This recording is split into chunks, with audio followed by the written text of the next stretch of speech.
नाज़रीन अस्सलामु अलैकुम वरहमतुल्लाहि वबरकातुह।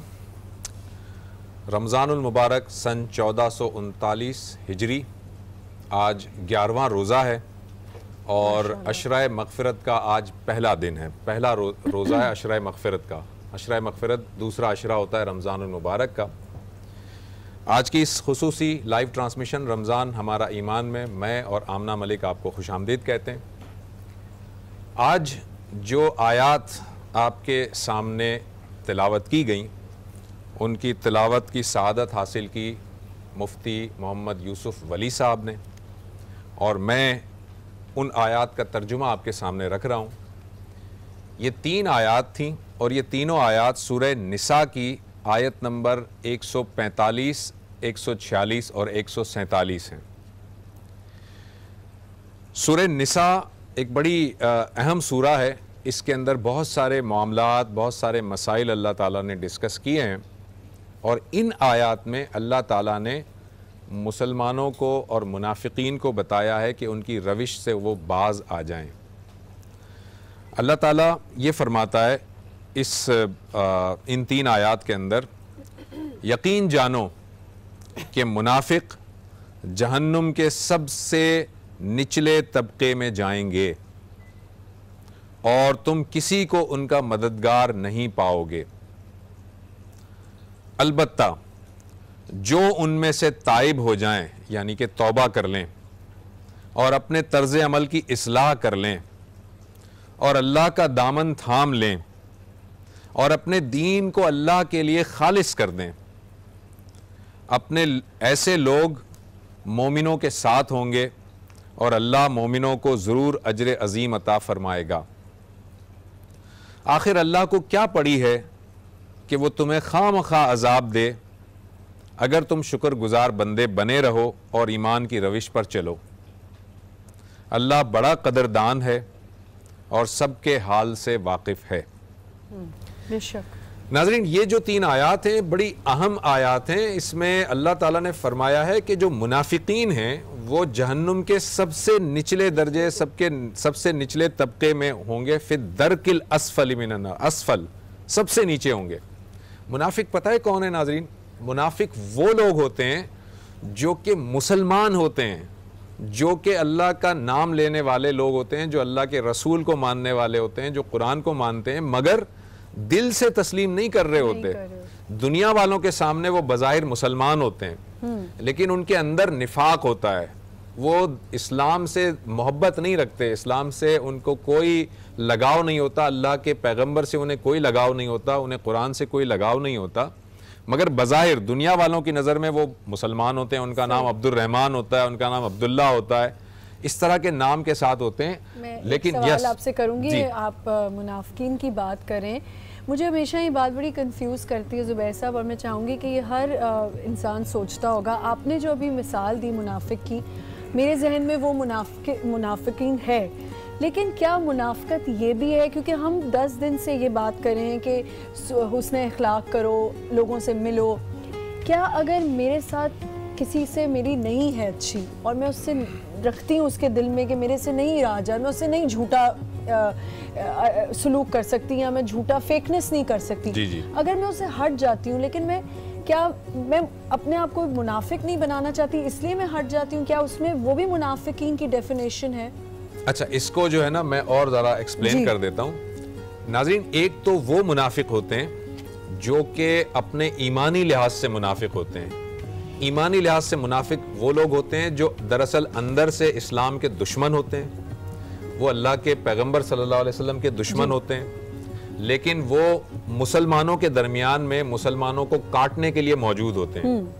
वो मुसलमानों जैसे नाम रखते हैं। ऐसे मुनाफिकीन के लिए तो अल्लाह रब्बुल इज़्ज़त ने कुरान मजीद में भी फरमा दिया था कि ये तो ऐसे लोग होंगे कि ए पैगंबर, इनके लिए अगर 70 मरतबा आप भी मगफिरत चाहेंगे तो मैं इन्हें माफ़ नहीं करूँगा। अब्दुल्ला बिन उबई इसकी सबसे बड़ी मिसाल मौजूद है। कुछ मुनाफिक वो लोग होते हैं जो दीन के दुश्मन नहीं होते, वो दीन से उन्हें कोई दुश्मनी नहीं होती, लेकिन उनका रवैया मुनाफिकों वाला होता है। ईमानी लिहाज से वो मुनाफिक नहीं होते, अमली लिहाज से मुनाफिक होते हैं। ऐसे मुनाफिकों के बारे में पैगंबर सल्लल्लाहु अलैहि वसल्लम ने फरमाया कि मुनाफिकों की 4 निशानियां हैं। जब भी वो बात करेगा तो झूठ बोलेगा, सही। जब भी वादा करेगा तो वादा खिलाफी करेगा, बिल्कुल। जब उसे कोई अमानत दी जाएगी तो उसमें खयानत करेगा, और जब भी कोई बात कही जाएगी, बहस की जाएगी, तो वो आपे से बाहर हो जाएगा, गालम गलोच पर उतर आएगा और हद से तजावुज करेगा। ये मुनाफिकों की 4 निशानियां पैगंबर सल्लल्लाहु अलैहि वसल्लम ने बताई। तो ये मुनाफिकत में आता है कि अगर मैं आपको बुरा भला दिल से समझती हूँ, लेकिन मैं आपके मुंह पे हर वक्त मीठी रही, ये मुनाफिकत ही है। ये मुनाफिकत ही है, ये झूठ बोलना, ये मुनाफिकत करना, खुशामद और मुनाफिकत हर एक को खुश रखने वाले जो लोग है, मुनाफिकत है। कोशिश करनी चाहिए कि आप इससे जिस कदर बच सकते हैं जरूर बचें जी। आप किसी की अगर झूठी तारीफ नहीं करना चाहते तो ना करें, खामोश रहें, बुराई भी ना करें, खामोश रहें। मैं ये समझता हूँ कि मुनाफिकों के बारे में जिस तरह से अल्लाह ताला ने बताया कि ये बहुत जहन्नुम के निचले तबके में होंगे, तो हमें मुनाफिकत से बचना चाहिए। अगर कोई ऐसी बात है कि जो आप महफिल में करेंगे तो लोग उसे बुरा मानेंगे, लोग उसका गलत मतलब लेंगे, गलत तासुर लेंगे, तो फिर आप वो बात करने के बजाय और उसमें गलत बयानी करने के बजाय खामोश रह लीजिए। खामोश रहना ज़्यादा बेहतर है। एक बात और याद रख लीजिए, वाकई आगे जब बढ़ेगी बात तो और इस पर मैं तफसील से बात करूँगा, कि जब आपको किसी से कोई इख्तिलाफ हो, कोई दीनी इख्तिलाफ हो, जाहिर है कि हम मुख्तलिफ लोगों से जब बातचीत करते हैं तो एक आपका ओपिनियन हो सकता है अंडरस्टैंडिंग दीन के बारे में, एक मेरा ओपिनियन हो सकता है। हम आपस में जरूर गुफ्तगू करें, एक दूसरे की बात को सुनने और समझने के लिए गुफ्तगू करें। स्पीच तो हर जगह होनी चाहिए, सुनने और समझने के लिए गुफ्तगू करें, और अगर कोई चीज समझ में आ जाती है दलील की बुनियाद पर तो उसे मान लें, और अगर नहीं समझ में आती तो आप खामोश, तब भी किसी के बारे में भी नाजरीन दिल में बुग़्ज़ और कीना ना रखें। बिल्कुल बुग़्ज़ और कीना ना रखें। अगर कोई ऐसा आलिम दीन है जिसका ओपिनियन आपके ओपिनियन से मुख्तलिफ है, तब भी उसकी दयानत पर शक ना करें, हो सकता है कि वो पूरे खुलूस के साथ उसने दीन को जो समझा है वो आपको बता रहा है, सही। उसके दीन को समझने में गलती हो सकती है, लेकिन उसका खुलूस जो है उस पर, उसकी नीयत पर शक करना मैं नहीं कर सकता। जाहिर है उसके दिल का हाल अल्लाह जानता है, मैं नहीं जान सकता। सही। अल्लाह अलीमुम बिज़ाते सुदूर है, मैं नहीं हूँ। एक मरतबा पैगम्बर सल्लल्लाहु अलैहि वसल्लम के ज़माने में जब जंग हो रही थी और कुफ़ार मद्दे मुकाबिल थे, तो मुसलमान यहाँ से मौजूद थे। एक शख्स की तलवार, मुसलमान सहाबी की तलवार के नीचे एक काफिर आ गया, और जैसे ही वो नीचे आ गया तो उसने कलमा पढ़ा, उसने कहा ला इलाहा इल्लल्लाह मुहम्मदुर रसूलुल्लाह। लेकिन उन सहाबी ने फिर भी उस पर तलवार चला दी और वो शख्स मर गया। ये नबी सल्लल्लाहु अलैहि वसल्लम को वाक़या रिपोर्ट हुआ। नबी सल्लल्लाहु अलैहि वसल्लम को जब रिपोर्ट हुआ, नबी सल्लल्लाहु अलैहि वसल्लम ने उन सहाबी को बुलाया और उनसे पूछा कि क्या आपने ऐसा किया? उन्होंने कहा या रसूलल्लाह मैंने ऐसा किया, क्योंकि वो शख्स दिल से कलमा थोड़ी पढ़ रहा था, वो तो मेरी तलवार के डर से पढ़ रहा था। तो नबी सल्लल्लाहु अलैहि वसल्लम का चेहरा मुबारक गुस्से से सुर्ख हो गया और आपने फरमाया क्या तूने उसका दिल चीर कर देखा था? बिल्कुल। और फिर आपने आसमान की तरफ निगाह उठाई और आपने कहा या अल्लाह मैं इस कत्ल से बरी ज़िम्मा हूं। यानी कि ये बहुत बड़ी बात है। एक शख्स जो कि काफिर था, ये मालूम है कि वो काफिरों के साथ आया था काफिर, लेकिन जब उसने कलमा पढ़ लिया जुबान से तो फिर उसके दिल को हम जज नहीं कर सकते। तो कुजा वो काफिर था, आज यहाँ जो मुसलमान हैं वो हैं मुसलमान, तो हम उनके दिलों को जज करने वाले कौन होते हैं? मैं कौन होता हूँ? मैं किसी पे ना कुफ्र का फतवा लगा सकता हूँ, ना किसी को मुनाफिक कह सकता हूँ, ना किसी को बागी कह सकता हूँ, ना किसी को यहूदियों का एजेंट कह सकता हूँ, और ना मुझे कहना चाहिए। मुझे तो ये देखना है कि मेरी इस्लाह होनी चाहिए। मैं अल्लाह रब्बुल इज्जत की इन आयात पर पूरा उतरता हूँ कि नहीं। अल्लाह ने कहा है कि तुम ताइब हो जाओ, तुम शुक्रगुजार बन जाओ, तुम ईमान वाले बन जाओ, तो यकीनन अल्लाह के यहाँ बहुत बड़ा अजर है। तो मुझे अपने अंदर देखना है, अपनी इस्लाह करनी है।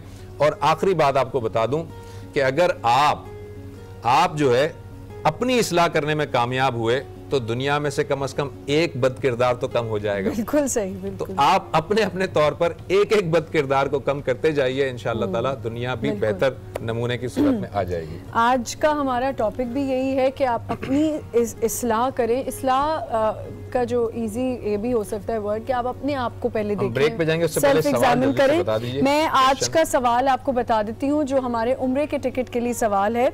सबसे पहली अजान किसने दी? बहुत ही आसान जवाब है। आप आपके लिंक्स आप देख सकते हैं, फेसबुक का लिंक चल रहा होगा, उस पर क्लिक कीजिए और वहां जाके जवाब दीजिए। एक छोटा सा यहाँ पे ब्रेक लेते हैं, विल बी राइट बैक।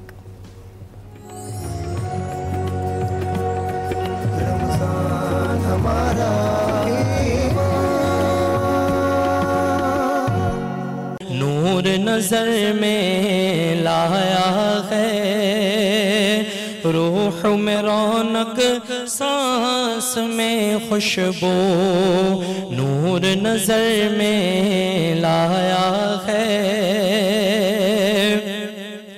और काश किसी दिन ऐसा भी हो, गैब से आए ऐसी सदा, काश किसी दिन ऐसा भी हो, गैब से आए ऐसी सदा, कि पहुँचो मदीने तुम भी सरवर, आका ने बुलवाया है। पहुँचो मदीने तुम भी सरवर, आका ने बुलवाया है। इश्क नबी में क्या बतलाऊं, सब कुछ मैंने पाया है। इश्क नबी में क्या बतलाऊं। जज़ाकल्लाह जी। ये थे ज़ुबैर इसहाक, बड़ी खूबसूरत नात इन्होंने आपके सामने रखी। मेरे साथ इस वक्त कुछ गेस्ट मौजूद हैं, आज उनसे गुफ्तगू करेंगे इस हवाले से भी। और हमारा आज का टॉपिक है इस्लाह मुआशरा, इनफरादी सतह पर भी और इज्तिमाई सतह पर भी। मेरे साथ जो गेस्ट मौजूद हैं उनका ताल्लुक़ शौकत खानम हॉस्पिटल से है और वो पेशे के लिहाज से डॉक्टर हैं। तशरीफ़ रखते हैं डॉक्टर सैयद नजीब नेमतुल्लाह साहब। अस्सलाम वालेकुम। वालेकुम अस्सलाम। डॉक्टर साहब हेमाटोलॉजिस्ट और ऑन्कोलॉजिस्ट हैं और उनसे तफसील जानेंगे शौकत खानम हॉस्पिटल के हवाले से और ज़ाहिर है कि उनके अपनी स्पेशलिटी के हवाले से। और उनके साथ साथ मेरे साथ एक नन्ना मुन्ना सा 6 साला बच्चा मौजूद है, अब्दुल्ला। अब्दुल्ला, क्या हाल है आपके? अस्सलाम वालेकुम। ठीक हैं आप? अब्दुल्ला जी ब्लड कैंसर का पेशेंट रह चुका है और अभी ट्रीटमेंट उसका चल रहा है, शौकत खानम हॉस्पिटल से ही ट्रीटमेंट हो रहा है। और उनके साथ, अब्दुल्ला के साथ उनके फादर मौजूद हैं जी। अस्सलाम वालेकुम। वालेकुम सलाम सर। डॉक्टर साहब, पहले तो ज़रा ये बताइएगा कि ये आपका जो हॉस्पिटल है, ये अब्दुल्ला इसमें ज़ेरे इलाज है, क्या इसका प्रॉब्लम क्या था, इसको क्या बीमारी थी और कहाँ तक क्योर हुआ है, क्या हुआ है, ज़रा मुझे तफसील बताइएगा। इसको ब्लड कैंसर है जिसको ALL या एक्यूट लिम्फोब्लास्टिक ल्यूकीमिया कहते हैं। अभी भी है या था इसको ब्लड कैंसर? इसको था। ठीक। हाँ, तकरीबन 2 साल पहले डायग्नोसिस हुआ था इसको और उसके बाद फिर जो है इसका जब ट्रीटमेंट स्टार्ट हुआ तो उसमें कीमोथेरेपी दी जाती है। कीमोथेरेपी हो रही है? कीमोथेरेपी वो दवाएँ होती हैं जो कैंसर में इस्तेमाल होती हैं। और उसके बाद इसकी एज में इस बीमारी में 90% से ज़्यादा मरीज़ जो क्योर हो जाते हैं। ठीक है। बीमारी यानी जड़ से ख़त्म हो जाती है। ठीक है। तो इस बीमारी में ये एज के हिसाब से डिपेंड करता है। डॉक्टर साहब, क्योंकि आपने कीमोथेरेपी का जिक्र किया, कीमोथेरेपी क्योंकि मैंने सुना है, पेशेंट से भी सुना है कि बहुत ज़्यादा पेनफुल है, तो इतनी सी उम्र के बच्चे को करना भी एक... देखिए, कीमोथेरेपी के कुछ साइड इफ़ेक्ट्स होते हैं। पहली बात तो यह है कि हाइट और वेट के हिसाब से कीमोथेरेपी दी जाती है। उसकी डोज उसके हिसाब से होगी, तो जब बच्चा होगा तो बच्चे की डोज भी कम होगी। ठीक है, लेकिन पेन उतनी ही होगी? पेन कोई नहीं होता देने में, बच्चा सामने है, हंसता खेलता लेकिन होगा। ये क्या मिसकंसेप्शन है कि कीमो की कोई पेन नहीं होती? कीमो के कुछ साइड इफेक्ट्स होते हैं। अच्छा। कुछ सॉरी साइड इफेक्ट्स होते हैं, कुछ दिनों के बाद। लेकिन जब वो दवाई जा रही होती है तब पेन नहीं होता? ओके, उसके साइड इफेक्ट्स हैं? साइड इफेक्ट्स हैं कि जी मतली उल्टी होती है, मुंह में छाले आ सकते हैं, बुखार आ सकता है, कमजोरी हो सकती है, बाल गिर जाते हैं, बाल गिरना शुरू हो जाता है। ये साइड इफेक्ट्स हैं जो कि कुछ अरसे के लिए रहते हैं और फिर सही हो जाते हैं। ठीक है। तो आप ये फरमा रहे थे कि ये 2 साल पहले डायग्नोस किया और उसके बाद अब ये ज़ेरे इलाज है। हाँ। अब ये इसका मतलब हो गया, क्योर हो गया है पूरा? तरीका ये होता है कि कीमोथेरेपी स्टार्ट करने के कुछ अरसे के बाद दोबारा टेस्ट वगैरह होते हैं जी। और अगर टेस्टों में पता चले कि बीमारी ख़त्म हो गई है तो फिर एक मेंटेनेंस थेरेपी होती है। तकरीबन पूरा इलाज 2.5 साल का है। ओके। तो 2.5 साल के बाद ये इलाज ख़त्म कर दिया जाता है। तो इसके 2 साल हो गए हैं, कुछ 6 महीने कुछ बाकी। ठीक है। अच्छा, आपका सर, आप ज़रा बताइए, आपका एक्समेग्रामी? मेरा नाम मोहम्मद इजाज़ है जी।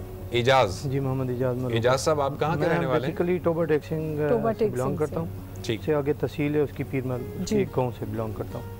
जब इसको बुखार हुआ था, इसका 104 पे 105 पे बुखार। मैं ये भी पूछना चाहती कि इसके क्या पता कैसे चला था? कह रहे हैं जब इसको 104 पे 105 पे बुखार होता था, वो गर्मियों के दिन थे, हम इसको ट्रीटमेंट के लिए एक डॉक्टर के पास, दूसरे डॉक्टर के पास लेके जाते थे, लेकिन उसका ये सूरत था कि बुखार 1 घंटे के लिए रुकता था, उसके बाद फिर दोबारा चढ़ जाता था। और उसके बाद एक डॉक्टर के पास, दूसरे के पास, तीसरे के पास, फिर वहाँ पे फैसलाबाद में एक डॉक्टर है, तो उसके पास हम लेके गए, डॉक्टर हिना आशा है। तो उसके पास लेके गए तो उन्होंने इनको टेस्ट किया और उन्होंने कहा कि जी बोन मैरो करवाएं। मुझे तो बिल्कुल नहीं पता था कि बोन मैरो क्या होता है। हाँ जी। जब वो बोन मैरो करवाया तो कमर की हड्डी में से एक गुदा निकाला, वो ब्लड लिया जाए। अब वो इतना पेनफुल होता है कि उसके बाद बड़ी इसकी सूरत डिस्टर्ब होगी। फिर जब उन्होंने रिपोर्ट्स आई और उन्होंने कहा जी इसको ब्लड कैंसर है, तो उस वक़्त मेरा वो लम्हा बिल्कुल जान सकते हैं कि माँ बाप के लिए सबसे मुश्किल जो लम्हा होता है वो औलाद का दुख होता है और पेरेंट्स का। उन्होंने मुझे कहा था कि आप शौकत खानम ले जाएं, आप परेशान ना हों, अल्लाह बेहतर करेगा। तो मैं शौकत खानम ले गया हूँ। शौकत खानम के बाद उन्होंने फिर कहा कि जी इसके हम बोन मैरो दोबारा करेंगे। तो मैंने वो स्लाइड की भी कि उन्होंने कहा कि हमारा एक अपना सिस्टम होता है। अच्छा, कि हम उसके थ्रू जाएंगे? जी बिल्कुल, उस पर जाएंगे। और जब उन्होंने बोन मैरो किया तो उन्होंने देखा कि वही ब्लड कैंसर था, इसको एडमिट कर लिया और सेम अगले दिन ही ये ICU में चला गया। इसकी इतनी ज़्यादा तबीयत ख़राब हुई। अच्छा। तब से माशाल्लाह उस वक्त तो हम लोग सोच रहे थे कि कभी हम भी तसव्वुर करेंगे कि हम बेटे को व्हीलचेयर पे लेके बाहर निकलेंगे। Oh my God. तो मैंने तो इतनी छोटी उम्र में इतना पेनफुल है ये। तो आपका ये कितना एक्सपेंस कितना हुआ इस पे पूरे इलाज पे? मेरा शुरू में एक्सपेंस जितना भी हुआ था, जब बाद में सूरत हाल हुई तो उन्होंने टोटली मेरा एक्सपेंस जो है मुझे वापस कर दिया और टोटल मेरी जो ट्रीटमेंट थी उन्होंने अपने एंड पे ले ली। तो सूरत हाल बड़ी मुश्किल लम्हा होता है जब पेरेंट्स के लिए होता अच्छा, है। आप ये फरमा रहे हैं कि आपका जो है वो इलाज फ्री ऑफ कॉस्ट हो रहा है, जो आपने पेमेंट दी थी वो रिफंड हो गई? रिफंड हो गया। वो रिफंड। आपके कितने बच्चे हैं माशाल्लाह? मेरे माशाल्लाह 2 बेटियां, एक बेटा है अल्हम्दुलिल्लाह, एक 1.5 साल का एक बेटा और। अच्छा माशाल्लाह माशाल्लाह। अच्छा, 2 बेटे 2 बेटियां माशाल्लाह। ठीक है। बेटा आप किस क्लास में पढ़ते हैं? KG1 में पढ़ते हैं। हैट तो बड़ी प्यारी आपको ABCD आती है? अरे ABCD नहीं आती आपको? आती होगी, ऐसी शर्म आ रही है ना? टीवी पे हो, टीवी पे तो सब देखेंगे, ABC सुनेंगे, घर वाले बहनें देखेंगी। आप टीवी पे हाथ हिलाएं, आपकी बहनें, आपकी अम्मी देख रही होंगी। इसको कुछ नहीं वो पता। बिल्कुल ब्लैंक हो गया। अच्छा डॉक्टर साहब, क्या आपके ये जो अभी जैसे फरमा रहे हैं एजाज साहब कि ये कम्प्लीटली 100% जो है वो फ्री ऑफ कॉस्ट हुआ है, सारे पेशेंट का फ्री ऑफ कॉस्ट इलाज होता है या क्या होता है? किसी से पेमेंट ली भी जाती है या पार्शियल ली जाती है? मेजॉरिटी तकरीबन 75 to 80% पेशेंट्स जो हमारे टोटली फ्री होते हैं। ठीक है। उसके बाद कुछ पेशेंट्स जो हैं वो पार्शियली जो पे कर सकते हैं वो पार्शियली पे करते हैं, जो वेल ऑफ जो हो, पूरा पे afford करना कर चाहते हैं, या कॉर्पोरेट क्लाइंट्स होते हैं कि जी कंपनी जिनकी होती है वो सही। सपोर्ट करती है या इंश्योरेंस सपोर्ट करती है, तो उनको इंश्योरेंस या कंपनी पे। अच्छा डॉक्टर साहब, हमारे पास चूँकि वक्त कम है, वो कैमरा सामने जो है, आप हमारे नाजरीन को आपके हॉस्पिटल के हवाले से कुछ अगर मैसेज देना चाहें, कोई पैगाम, कोई चीज़ कहना चाहें, तो वो कैमरा आपके लिए है। पहली बात तो ये कि शौकत खानम जो है उसको तकरीबन 24 साल हो गए हैं और इसमें काफ़ी सारे मरीज़ों का इलाज हुआ है और काफ़ी सारे मरीज़ सही हो चुके हैं। कभी भी यह कैंसर हो तो उसको ये मत जानिए कि ये वीज़ा आ गया और पासपोर्ट बन गया है और जाने की तैयारी है, ऐसा बिल्कुल नहीं है। कैंसर एक काबिल इलाज मर्ज़ है और अक्सर मरीज़ों में जिनकी तशख़ीस जल्दी हो जाती है उनमें ये क्योर भी हो जाता है, बीमारी ख़त्म भी हो सकती है। तो डॉक्टर के पास जाएँ।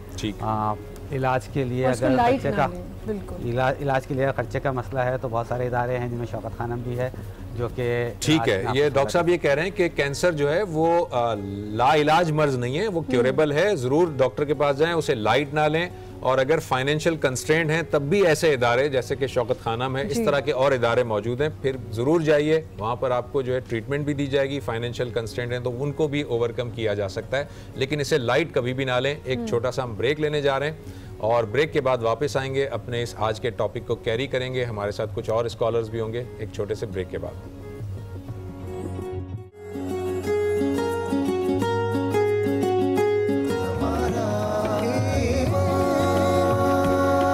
बेकिंग सोडा है इसमें। बेकिंग सोडा भी आप डाल सकते हैं और उसके अलावा बेकिंग पाउडर भी डाल सकते हैं, ताकि जो आप जब पकौड़ों को देखते हैं ना वो थोड़े फ्लफी हुए होते हैं और अच्छे होते हैं, मज़े के अंदर से हुए होते हैं, तो वो इसकी वजह से होते हैं कि वो फूल जाते हैं और सही से पक भी जाते हैं। और ये हरा धनिया चॉप्ड है, बस सब चीज़ें डाल के अच्छा सा मिक्स करना है और फ्राई कर लें पकौड़ों और बस पकौड़े बनाने। चलें जी, हम चलते हैं ज़ुबैर साहब के पास।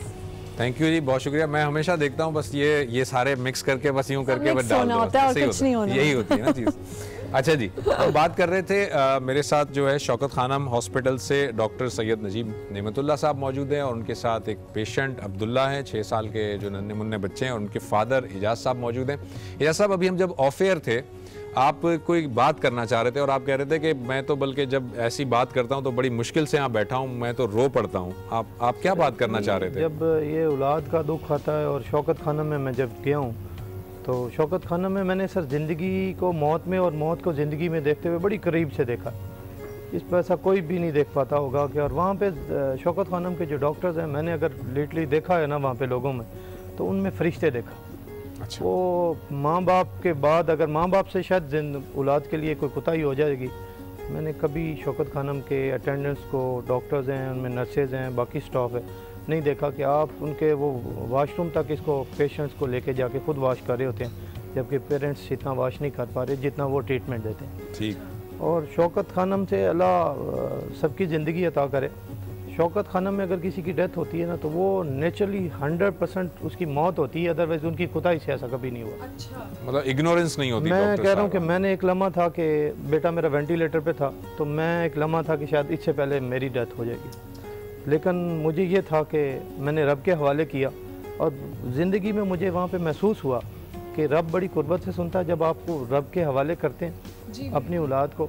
ये हमारी तो ड्यूटी लगी होती है कि जी आपने यहाँ से लेके यहाँ तक इनके साथ देना, बाकी उन्हीं का माल है, उन्हीं का। बिल्कुल सही कह रहे हैं। सही बात है। डॉक्टर साहब आखिरी बात बिल्कुल वाइंड अप पर हम लोग कोई, अगर आप कोई बात करना चाहें लास्ट।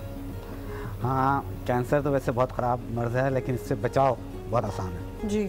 सही है, बचाव के लिए आप एहतियाती तदाबीर इख्तियार करें, जो भी एहतियाती तदाबीर। 40% हमारे कैंसर जो है वो उसका कॉज है, और उसमें सबसे इम्पोर्टेंट कॉज टोबैको है, तंबाकू नोशी जी। तो तंबाकू नोशी से अगर परहेज़ किया जाए, हर सूरत में सिगरेट हो या चबाने वाला, खाने वाला, सिगरेट, पान, गुटखा, छालिया, ये कैंसर करते हैं, और ये कैंसर बड़े ख़तरनाक कैंसर होते हैं। ठीक। तो अगर रमज़ान सबसे बेहतर मौका है, क्योंकि आपके पास 15 घंटे ऐसे होते हैं जिसमें आप उसको यूज़ नहीं करते। जी बिल्कुल। ठीक है डॉक्टर साहब, आपका बहुत बहुत शुक्रिया जी। एजाज साहब आपका बहुत शुक्रिया, आप हमारे इस प्रोग्राम में तशरीफ लाए। नाज़रीन, हम एक छोटे से ब्रेक पे जा रहे हैं और ब्रेक से वापस आएंगे। आज के हमारे टॉपिक इस्लाह मुआशरा, इनफरादी सतह पर, इज्तिमाई सतह पर, उस पर बात करेंगे। आज हमारा सवाल जो उम्रे के टिकट के लिए सवाल है वो है, सबसे पहली अजान किसने दी थी? आपके स्क्रीन पे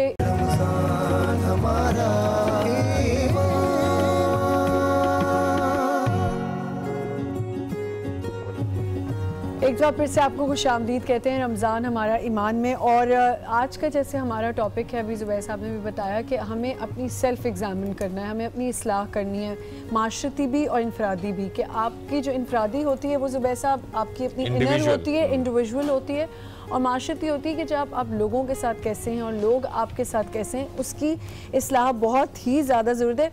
और आपको ये कैसे ख्याल आता है कि आप अपनी इस्लाह करें कि जब आपको लगता है कि साइकोलॉजिकली आप में कोई डिस्टर्बेंस है, या आपको लगे कि आपकी कितनी चीज़ें आप इस तरह भी सोच सकते हैं कि आपको साइकोलॉजिकल प्रॉब्लम भी हो सकती है। तो आज ही हमारे साथ यहाँ पे गेस्ट मौजूद हैं, उनसे हम मिलते हैं। डॉक्टर यहाँ पे मौजूद हैं, डॉक्टर मेरे पास वो ताहिरा बानो हमारे साथ हैं। अस्सलाम वालेकुम। वालेकुम सलाम। कैसी हैं आप? मैं ठीक हूँ, आप कैसी हैं? जी बिल्कुल ठीक ठाक। और हमारे साथ हैं, आप मिलवा दीजिए। शहरियार दाऊद साहब मौजूद हैं, जो कि रिसर्च स्कॉलर हैं। अस्सलाम वालेकुम शहरियार साहब, कैसे हैं आप? अल्हम्दुलिल्लाह। अच्छा डॉक्टर साहब, बहुत दफ़ा ऐसा होता है, हम बात कर रहे हैं इस्लाह के हवाले से, इनफरादी सतह पर या इज्तिमाई सतह पर। देखिए, प्रॉब्लम ये होती है कि जब मुझे ये पता चले कि ये मेरी कोई बीमारी है, तभी तो मैं इलाज के लिए जाऊंगा। लेकिन अगर मैं अपनी बीमारी को बीमारी ही ना मानूं, तो ज़ाहिर है मैं इलाज की तरफ भी नहीं जाऊंगा। तो पहले तो हमारे कुछ ऐसे रवैये हैं जो कि गलत रवैये हैं, जो नेगेटिव रवैये हैं, लेकिन हम उनको नेगेटिव मानने को तैयार नहीं होते। तो साइकोलॉजिकली ज़रा मुझे बताइए, क्या इंसान में ऐसा होता है कि वो अपने मनफी रवैयों को भी एक्सेप्ट ना कर रहा हो कि वो मनफी हैं? अच्छा, ये बहुत आम बात है, ये बहुत अमूमन आपको हर दूसरे शख्स में, इवन हमारे अंदर भी नज़र आता है कि अगर हमसे कोई गलती हो जाती है या हमारा कोई गलत रवैया है और कहीं ना कहीं डीप डाउन हम उसके लिए शर्मिंदा होते हैं, हम उसको एक्सेप्ट नहीं करते, डिनाइल में रहते हैं। डिफेंस मैकेनिज्म होता है, बिल्कुल वैसे ही जैसे आपकी बॉडी रिस्पॉन्ड करती है। अगर कोई गर्म चीज़ को हाथ लग जाए तो आपका हाथ ऑटोमेटिकली वापस आ जाता है। बिल्कुल इसी तरह जब आपसे कुछ गलत होता है, किसी चीज़ की निदामत, शर्मिंदगी या गिल्ट, पछतावा आपको महसूस होता है, तो आपका दिमाग एक मैकेनिज्म क्रिएट करता है कि आप उस चीज़ की रिस्पॉन्सिबिलिटी को एक्सेप्ट ही नहीं करते। पहला स्टेप ये है। दूसरा स्टेप मैं यहाँ पे कहूँगी कि बहुत इंपॉर्टेंट चीज़ ये है कि हम क्यों एक्सेप्ट नहीं करते। हमारे माशरे में बड़ा आम रवैया है, जो अपनी गलती को एक्सेप्ट करता है, हम उसको इतना शर्मिंदा करते हैं उसकी गलती दोहरा के कि उसको लगता है कि यार अगली दफा गलती हो तो एक्सेप्ट ना करना बेहतर है, ना मैं डट जाऊं तो मैं बच जाऊंगा। लेकिन अगर मैंने मान लिया कि मुझसे गलती होगी तो मुझे सब ब्लेम करेंगे। और इसमें एक और चीज़ भी है डॉक्टर ताहिरा, कि जैसे आपने बड़ी अच्छी बात की ज़ुबैर साहब, इन्होंने कि जब जैसे इन्होंने कहा कि अगर कोई अपनी गलती मान भी लेता है तो उसको जी बहुत ज़्यादा शर्मिंदा किया जाता है। इसी तरह अगर कोई ये कह दे कि मेरे अंदर ये मिस्टेक्स हैं, जैसे मैंने अभी ऑन एयर होने से पहले कहा कि मुझे ऐसा लगता है कि मेरे अंदर बहुत ज़्यादा मिस्टेक्स हैं जो मुझे ठीक करनी है, मुझे अपनी इस्लाह करनी है, मुझे सेल्फ एग्जामिन करना है कि मैं बहुत जल्दी ब्लंट हो जाती हूँ, मैं ये हो जाती हूँ। इसको भी लोग जो है वो ग्रांटेड ले लेते हैं, उसको भी आपके ऊपर अगेंस्ट यूज़ करते हैं, जो कि बहुत गलत है। हाँ, और ये गलत है। और ये वो चीज़ है जो आपके अंदर ये रवैया पैदा करती है कि अगली दफ़ा मैंने अपनी मिस्टेक को खुद एक्सेप्ट नहीं करना। मुझे गिल्ट हो भी रहा है तो मैंने एक्सेप्ट नहीं करना कि ये मेरी रिस्पॉन्सिबिलिटी है या मुझसे गलती हो गई। जहाँ तक आप बात करें अपनी इस्लाह और फिर माशरे की इस्लाह, इसके लिए एक बड़ी फेमस एक वाक़या, एक पादरी थे, वो कहते हैं कि जब मैं पैदा हुआ, मैं नौजवानी में था, तो मैं बड़ा वो कहते हैं ना, बड़ी तवानाई थी मेरे अंदर और मुझे लगता था यार मैं दुनिया फ़तह कर लूँगा और मैं दुनिया में तब्दीली लेके आऊँगा। वो थोड़ा और शऊर आया तो उनको अंदाज़ा हुआ कि भाई मैं तो दुनिया तब्दील नहीं कर सकता, दुनिया तो बहुत बड़ी है। उन्होंने कहा यार ठीक है, मैं अपना मुल्क तब्दील कर लूँगा। थोड़े और बड़े हुए, थोड़ा और शऊर आया एंड ही रियलाइज कि भाई मैं तो मुल्क भी तब्दील नहीं कर सकता। थोड़ी और अकल आई तो उन्होंने कहा कि ठीक है, मैं अपनी कम्युनिटी को, जिस कम्युनिटी से वो बिलोंग करते थे, मैं उसमें बेहतरी लाऊंगा। थोड़े अरसे बाद उनको अंदाजा हुआ कि मैं ये भी नहीं कर सकता। अब वो बुढ़ापे की तरफ आ गए, फिर उन्होंने सोचा यार मैं अपनी फैमिली तब्दील करूंगा। फैमिली भी उनकी वजह, आप किसी की सोच तब्दील नहीं कर सकते। बिल्कुल सही है। वो कहते हैं जब मैं डेथ बेड पे था, वो दिन था जब मुझे रियलाइज हुआ जो चीज मैं चेंज कर सकता था, जो शख्स मैं बदल सकता था, वो मेरा अपना आप था। जब मैं अपना आप बदलता तो कहीं ना कहीं मेरे खानदान में बेहतर तब्दीली आती, मेरी सोसाइटी में बेहतर तब्दीली आती, मेरे मुल्क में, और इसी तरह से दुनिया में कहीं ना कहीं मस्बत तब्दीली आती। So this is very important कि जब हम इस्लाह की बात करें तो उसमें जो बेस लाइन चीज़ है वो मेरी अपनी इस्लाह है। जी, हमें यहाँ पे एक छोटा सा ब्रेक एक सवाल हम पूछते हैं। सवाल क्या है आज का आमना हमारे पास? जी, आज का हमारा सवाल है कि सबसे पहले अजान जो है वो किस सहाबी ने दी थी? सबसे पहली मर्तबा अजान किस सहाबी ने दी थी, वो आपको बताना है। और जवाब जो है वो आपको फेसबुक पे देना है, और फेसबुक पे आप अपना नाम और अपना सिटी लिखिएगा और एड्रेस। जी बिल्कुल, ये आपने बताना जरूरी है आपको। और इसके साथ साथ हमारे इसी फेसबुक पर पेनी पिज़्ज़ा की जानिब से आज ट्विस्टर कंपटीशन भी है, वहां पर भी आप अपना आंसर जो है वो रिकॉर्ड करवाइए, तो पेनी पिज़्ज़ा की जानिब से आपको फ्री वाउचर्स भी मिलेंगे। ब्रेक में हमें एक हमारी मेहमान ने ज्वाइन किया है, रिसर्च स्कॉलर हैं और बहुत अच्छी गुफ्तगू करती हैं, बहुत उम्दा बोलती हैं, फरहाना उवैस साहिबा। अस्सलाम वालेकुम। हम बात कर रहे थे जी इस्लाह माशरा के हवाले से, इब्तिदाई गुफ्तगू डॉक्टर साहिबा से की थी हमने। शहरियार साहब, आपकी तरफ मैं आता हूँ, फिर मैं फरहाना साहिबा का भी ओपिनियन लूँगा। इस्लाह माशरा की जब हम बात करते हैं तो माशरे में एक इनफरादी सतह है और एक इज्तिमाई सतह है। इस्लाह माशरा में जैसे डॉक्टर साहिबा ने इशारा दिया कि बेहतर तो ये है कि हम इनफरादी तौर पर अपने आप की इस्लाह करें, बजाय इसके कि मैं दूसरे की इस्लाह जो है वो करना शुरू करूं। तो पहला जो मेरा जो मयार है, पहली जो बेस लाइन है, वो मेरी अपनी ज़ात होनी चाहिए। आप क्या फरमाएंगे? औज़ु बिल्लाहि मिनश शैतानिर रजीम, बिस्मिल्लाहिर रहमानिर रहीम, अल्लाहुम्मा सल्लि अला सय्यिदिना व मौलाना मुहम्मद व अला आलिहि व सहबिहि वसल्लम।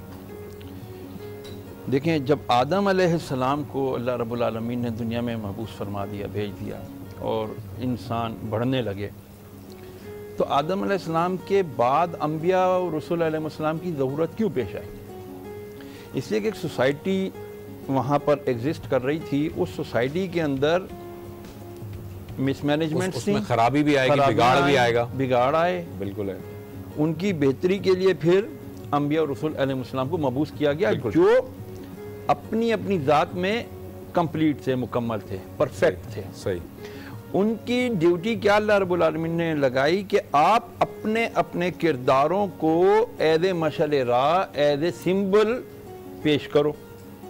उनकी ज़ाती ज़िंदगियाँ कितनी परफेक्ट थीं, गुनाहों से दूर, अपने आप को प्रैक्टिकलिटी में रखना, रिज़्क़ हलाल भी कमाना, सच भी बोलना, झूठ से ही बचना, बुराइयों से भी बचना, मीन्स के इंडिविजुअल्स के ऊपर फिर उन्होंने मेहनत करना शुरू की। इज्तिमाई दौर पर बुलाना बाद में होता है, पहले इंडिविजुअल, कहते हैं ना, इंडिविजुअल मेक्स द सोसाइटी। सही है, वो यूनिट होता है, यूनिट होता है, बिल्कुल ठीक। जब आप एक इंडिविजुअल को सही करते हो तो इसका मतलब है कि वो एक इंडिविजुअल कहीं ना कहीं कुछ ना कुछ अपना एग्जिस्टेंस रखता है, और उसका कोई ना कोई असर रसूख होता है। बाप है तो फैमिली के ऊपर, शौहर है तो बीवी के ऊपर, इसी तरह बहन भाई, अला हादल क़ियास, इस तरह आगे चलते जाते हैं। तो इंडिविजुअलिटी की जो इस्लाह है, इट इज़ वेरी नेसेसरी। उसके लिए अंबिया और रसूल अलैहिस्सलाम ने तो अपना रोल प्ले कर दिया। अब चूंकि नबूवत का दरवाज़ा बंद हो गया, अल्लाह रब्बुल आलमीन ने कुरान मजीद में इरशाद फरमा दिया, कुंतुम खैरा उम्मतिन उखरिजत लिन्नास, तुम बेहतरीन उम्मत हो, जितनी उम्मतें जाहिर हुई ना उनमें सबसे बेहतरीन उम्मत हो। क्यों? ये बेहतरीन होने का स्टेटस क्यों है? तामुरूना बिल मारूफ व तनहाउना अनिल मुनकर, कि तुम नेकी की दावत देते हो, हुक्म देते हो, अमर करते हो नेकी का, और बुराई से रोकते हो, और युमिनूना बिल, अल्लाह पर ईमान लाते हो। ये तो हो गया। जब हम ये स्टेटस हासिल करने की तगोदो करते हैं, नेकी की दावत देते हैं, बुराई से रोकते हैं, तो हम अच्छे रहते हैं। और नेकी की दावत इज्तिमाई के साथ इनफरादियत पर ज़्यादा असर रखती है कि जब हम एक एक को, नबी करीम अलैहिस्सलाम कि अगर हम ज़ाहिर हयात तय्यबा लेते हैं, पहाड़ पर कोई सफ़ा पर तशरीफ़ फरमा होते हैं, और क्या पूछते हैं कि मैं तुम्हें कहूँ दुश्मन है, पीछे मान लोगे? मान लेंगे। और फिर जब आप कुछ पूछना चाहें? नहीं। अच्छा, अगर आप ये कहते फरमाया कि फिर ठीक है, मेरी जब बातें तुम मानते हो, मुझे सादिक और अमीन मानते हो, तो फिर मैं तुम्हें दावत दे रहा हूँ। अब ये कलेक्टिव इज्तिमाई दावत आ रही है। ठीक है, पैगम्बर सल्लल्लाहु अलैहि वसल्लम ने फरमाया कि वहाँ से कोई लश्कर आ रहा है, तो आपने इस तरह से बताया और ज़ाहिर अंदाज़ तखातुब बड़ा उम्दा था। शहरियार साहब, एक ज़रा आपको मैं रोकूंगा, मुझे इस कान के पीछे से कोई आवाज़ आ रही है और मैं वो आपको जानकर बताना चाहता हूँ कि मुझे ब्रेक का कहा जा रहा है, तो मैं पहले ब्रेक ले लूँ, उसके बाद उसको गुफ्तगू को कंटिन्यू करते हैं। एक छोटा सा ब्रेक लेते हैं, ब्रेक के बाद वापस आते हैं।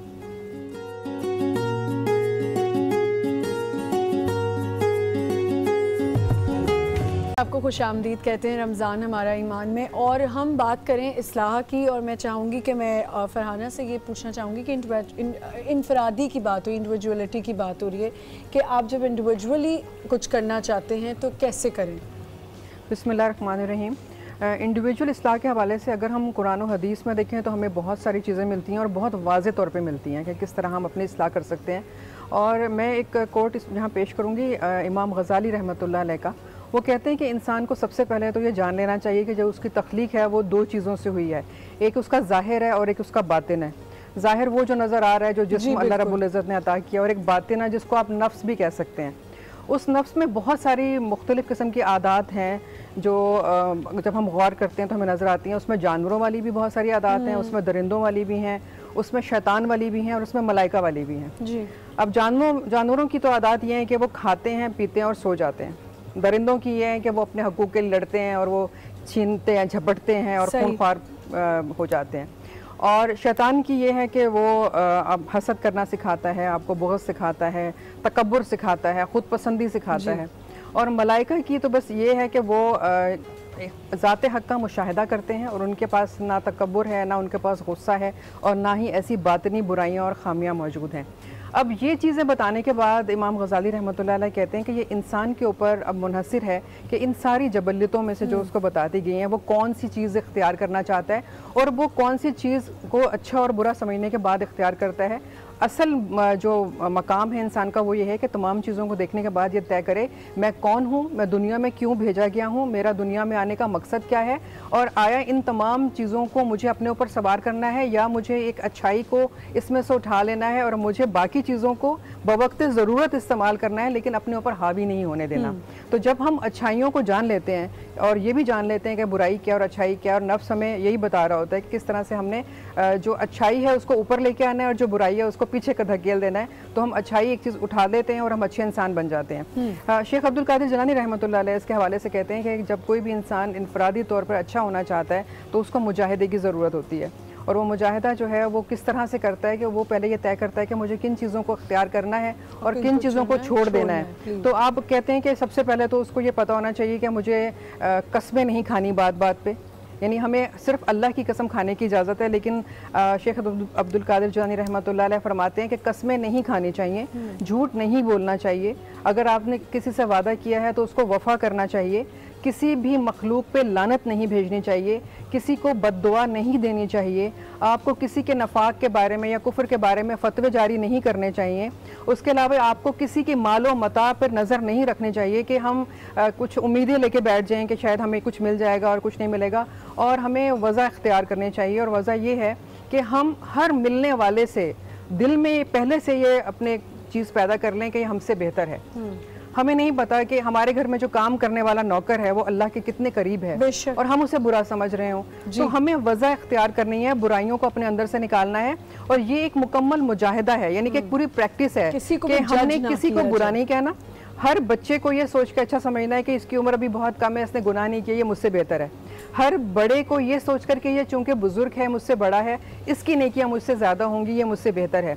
कोई भी शख्स आपके सामने आ जाए, आपने उसको अपने से बेहतर समझना है। जब आप इस चीज़ को अपने अंदर इख्तियार करते हैं और इस चीज़ की एक प्रैक्टिस कर लेते हैं कि हर आने वाला मुझसे बेहतर है, हर चीज़ में मुझे अच्छाई देखनी है, मुझे खुद पसंदी की तरफ नहीं जाना, मुझे झूठ नहीं बोलना। और अहादीस में भी देखने क्या मिलता है आपको, नबी करीम सल्लल्लाहु अलैहि वसल्लम ने फरमाया कि मुनाफिक की निशानियाँ आपने बता दी कि बात करता है तो झूठ बोलता है, जब वो किसी से वादा करता है तो उसको पूरा नहीं करता, कोई झगड़े की बात आ जाती है तो वो इस कदर झगड़ता है और इतनी बदतमीजी पे आ जाता है कि आपे से बाहर हो जाता है। वादा करता है तो वफा नहीं करता। गोया हमें हदीस में भी पता चल गया कि अच्छाई क्या है और बुराई क्या है इनफरादी सतह पर, और कुरान पाक में सूरह शम्स में अल्लाह रब्बुल इज़्ज़त का इरशाद है कि जो कस्में अल्लाह ताला ने खाई हैं, सूरज की कसम, चांद की कसम, रात की कसम, दिन की कसम, उसके बाद अल्लाह ताला ने फरमाया ज़मीन और आसमान की कसम खाने के बाद नफ्स की कसम और उसको बेहतर बनाने वाले की कसम। तो ये वो चीज़ें जब हम इन पर गौर करते हैं तो हम जी नाज़रीन, एक यहाँ पर हम मुख्तसर सा ब्रेक लेने जा रहे हैं और ब्रेक के बाद आएंगे तो मज़ीद बात को आगे बढ़ाएंगे और मैं एक और इशारा जो है वो रखूँगा सामने, लेकिन मैंने इनसे परमिशन ली है कि पहले मैं एक बात मुकम्मल अपनी कर लूँ। आपको मुझसे परमिशन लेने की कोई ज़रूरत है? मैं अभी हम बात कर रहे थे इनफरादी सतह पर इस्लाह की और इज्तिमाई सतह पर इस्लाह की, और जैसे हमारे पैनलिस्ट हैं उन्होंने ये बड़े वाज़ेह तौर पर बता दिया कि पहले अपनी इस्लाह में करनी चाहिए। कुरान मजीद की एक बहुत छोटी सी बड़ी मुख्तसर सी सूरा है, सूरा असर, वल असर इन्नल इंसान लफ़ी खुस्र इल्ला लज़ीना आमनू व अमिलुस सालिहात व तवासौ बिल हक़ व तवासौ बिस सब्र। ये जो दो बातें अल्लाह ने बताई है ये इनफरादी इस्लाह के लिए हैं कि वो लोग खसारे से बचेंगे जो खुद ईमान लाएंगे और खुद अमल साले करेंगे। मैं अमल साले करूंगा, इस अमल साले में सब कुछ आ गया। जैसे अभी इन्होंने बताया, मुझे हसद नहीं करना, मुझे झूठ नहीं बोलना, मुझे वादा खिलाफी नहीं करनी, ये सारे अमल साले हैं। तो वो दो बातें मेरे अपने इस्लाह के लिए हैं। फिर दो बातें अल्लाह ताला ने बताया मुआशरे की इस्लाह के लिए, वह तवासो बिल हक़ व तवासो बिस सब्र, कि मुझे अपनी ये अमल साले और ये करने के बाद फिर मुआशरे में निकलना है और लोगों को जो बात मैं सही समझता हूँ, जो मैं हक समझता हूँ, लोगों को बताना है और लोगों को सब्र की तलकीन करनी है। तो अल्लाह ताला ने पूरा मैनिफेस्टो दे दिया है कि अपनी इस्लाह करो और फिर सोसाइटी की तरफ जाओ। अगर ये चार चीजें करोगे तो ये तुम उनमें से हो जाओगे जो खसारा पाने वाले नहीं होंगे। जी आमना, अब आप क्वेश्चन कीजिए। जी जरूर चाहूंगी कि जब भी इनफिरादी और इज्तिमाई इस्लाह आपस में जुड़ी हुई है, इनफिरादी इस्लाह जो है वो बेस है। आप जब भी बेस अच्छी बनाते हैं, इमारत अच्छी और मजबूत खड़ी होती है। माशरा तभी बेहतर हो सकता है जब एक इंसान खुद बेहतर होता है। एक फिनोमिना है, seeing is more effective than hearing. आप जब किसी को कहते हो झूठ ना बोलो और आप खुद झूठ बोल रहे होते हो तो सामने वाले के ऊपर उसका असर नहीं होता। बिल्कुल सही कह रही हैं। और इसमें एक और पहलू भी है कि ज़्यादातर हम देखते हैं कि लोग कह रहे होते हैं तुम ये ना करो तुम्हारी आखिरत ख़राब हो जाएगी, तुम ये ना करो देखो ये तुम्हारे साथ होगा। खुद सब कुछ कर रहे होते हैं लेकिन दूसरे को समझाने के लिए हम रेडी होते हैं कि जी तुम ये करना छोड़ दो, चलो तुम्हारे साथ ना बुरा हो जाए। मतलब आपको दूसरे की कब्र की भी फिक्र है, दूसरे की आखिरत की भी फिक्र है, लेकिन अपनी कम फिक्र है। ये होता है आपने हर किसी के मामले में टांग अड़ानी है, ये होती है बात। अल्लाह ताला ने इसके ऊपर यही तो इरशाद फरमाया, या अय्युहल्लज़ीना ला तक़ूलू या अय्युहल्लज़ीना आमनू लिमा तक़ूलूना मा ला तफ़अलून। तुम वो बात क्यों करते हो जो तुम खुद नहीं करते। जी, और जब आप किसी पे ऐसे करके उंगली उठाते हैं तो आप पे भी चार उंगलियां आती हैं। तो आप पहले अपने आप को सेल्फ एग्जामिन करें कि आप क्या करें। मैंने जैसे पहले कहा था कि मुझे बहुत सी चीज़ों की ज़रूरत है कि मैं उसको सही करूं। एक कॉलर ले लें। जी ज़रूर। जी अस्सलाम वालेकुम। जी अस्सलाम वालेकुम सर। वालेकुम अस्सलाम। कौन सा बात कर रहे हो, कहाँ से? मैं आरिफ मंजूर बोल रहा हूँ कराची से। जी आरिफ बताइए। मैं सर ये चाहता हूँ कि हम जो है ना 10 लोगों के साथ फेयर हो जाएं और आगे फिर उनको बोले कि वो और 10 लोगों से फेयर हो जाएं।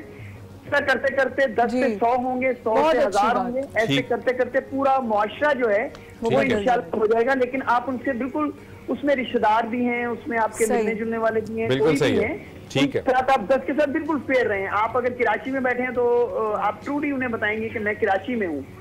ठीक है जी, ठीक है। बहुत शुक्रिया आरिफ आपका, thank you so very much. ये चेन रिएक्शन है जी, बिल्कुल सही बात है, चेन रिएक्शन है। आपने चेन ट्रिगर स्टार्ट किया, वो चेन रिएक्शन है, फैलता जाएगा। आप अपने गिरदो नवा में जो लोग हैं उनके साथ अगर आप उसने सलूक करें और फिर वो उनके साथ करें तो बिल्कुल सही, बिल्कुल सही। जो मेरा सवाल है वो ये, जैसे हसद की इन्होंने अभी बात की जुबैर साहब ने कि हसद ना रखो इन्होंने। देखिए, एक जेलसी वो होती है जो साइकोलॉजिकली आप में डेवलप हो जाती है कि मुझे एक प्रोफेशनल जेलसी है किसी से, ऐसी नहीं है कि अल्लाह माफ़ करे मैं कहूँ अल्लाह करे इसको काम ना मिले, ये ना हो, ये ना। लेकिन मैं ये कहती हूँ कि यार अगर इनको मिला चले इनको और, लेकिन मुझे भी ये चीज़ मिल जाए, मैं इससे बेहतर कर सकूं। ऐसे हर फील्ड में होता है।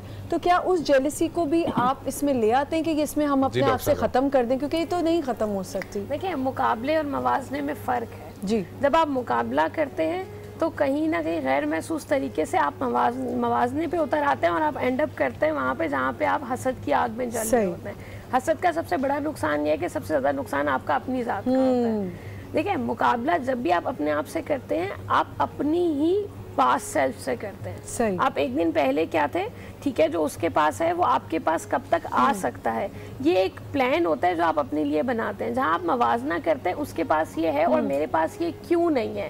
ये जो क्यों का फैक्टर है ये आपके अंदर हसद को ट्रिगर करता है और इससे आपने बचना होता है। लेकिन जो मैं कह रही हूँ कि मैं बेहतर कर लूँ, हेल्दी कंपटीशन है, हेल्दी कंपटीशन, रश करना किसी और रश हाँ इसके पास है अल्लाह इसको और दे और जो इसके पास है वो मुझे भी लुक अप टू समवन, तो वो बुरी बात नहीं है। ये मोटिवेशन अगर आपके अंदर नहीं होगी तो आप जमाने में बेहतर कैसे होंगे। देखिए ना, हम सीरत नबी देखते हैं, हम असहाबा को देखते हैं और हम चाहते हैं कि हम उन जैसा बन जाएं। अल्लाह ने जो किरदार इखलाक उनको दिया वो हमें भी दे, राइट। ये वही मोटिवेशन है जो हम अपने इर्द गिर्द भी देखते हैं। ये डॉक्टर मुझसे ज्यादा बेहतर है, ये मुझसे ज्यादा अच्छा बोल रही है, अच्छा सही है, मेरे अंदर भी ये चीज आ जाए। एक ये होता है कि ये मुझसे ज्यादा बोल रही है तो ये क्यों बोल रही है, अल्लाह इनसे ले ले और मेरे पास ये क्यों नहीं, ये गलत है। ठीक है, एक और कॉलर ले लेते हैं जी। अस्सलाम वालेकुम। अस्सलाम वालेकुम। वालेकुम अस्सलाम। कौन साहब और कहाँ से बात कर रहे हैं? जी जुबैर भाई, आमिर बात कर रहा हूँ कराची से। माशाल्लाह बहुत अच्छे मौज़ूआत होते हैं आपके, रोजाना हम शौक से देखते हैं। और आज मेरा सवाल है। जी जी फरमाइए। जी सवाल ये है जुबैर भाई कि हम कारोबार जब कर रहे होते हैं, हम अपने रोजमर्रा जिंदगी में लेन देन करते हैं, तो उसमें हम बाज़ कस्टमर से हम झूठा भी खा रहे थे, उसको मतलब उसको सेटिस्फाइड करने के लिए कुछ ऐसी बातें हम करते हैं जो वो नहीं होती। सुनिए, आप एक तो बहुत जल्दी आमिर भाई आप बहुत जल्दी बोल रहे हैं और समझ में नहीं आ रहा, थोड़ा रुक के बोलिए। जी जुबैर भाई, मेरा सवाल है कि हम काम में झूठ का सहारा लेते हैं, क्या ये सही है? कारोबार में हम जो है बाज़ कस्टमर को सेटिस्फाइड करने के लिए, कॉम्प्रोमाइज करने के लिए, तो हम बाज़ इस तरह की बातें करते हैं जो सही नहीं होती। सही, ठीक है, ठीक है जी, ठीक है जी। जी, जब नबी करीम सल्लल्लाहु अलैहि वसल्लम से पूछा गया कि मोमिन बुज़दिल हो सकता है, आपने फरमाया हो सकता है। फिर पूछा गया बुखिल हो सकता है, आपने फरमाया हो सकता है। फिर पूछा कि मोमिन झूठा हो सकता है, तो आपने फरमाया मोमिन झूठा नहीं हो सकता।